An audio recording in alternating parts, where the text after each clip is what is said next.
Hello, welcome back to my channel friends. ఈరోజు happy Sunday friends. Sunday special ఏంటంటే పునుగులు friends. కొంచెం అట్లా పునుగులు అంటారు, కొంచెం అట్లా బోండాలు అంటారు ఫ్రెండ్స్. పునుగులు చేసుకుంటున్నాను ఫ్రెండ్స్.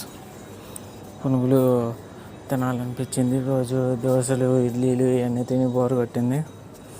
చూడండి, చేసుకుంటున్నాను. నూనెలో దోశ పిండిలో కొద్దిగా ఉప్మా రవ్వ, ఇంకా ఉల్లిపాయ,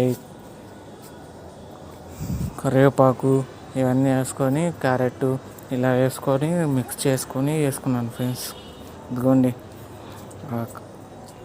కలర్ గోల్డెన్ బ్రౌన్ చూస్తేనే అసలు ఆగలేకపోయాను ఫ్రెండ్స్. అందులోకి పల్లీ చట్నీ ఫ్రెండ్స్, తింటే మామూలుగా లేదు. అల్లం చట్నీ కూడా వేసుకున్నాను ఫ్రెండ్స్. లైక్, షేర్, సబ్స్క్రైబ్ చేసుకోండి ఫ్రెండ్స్ మన ఛానల్ని.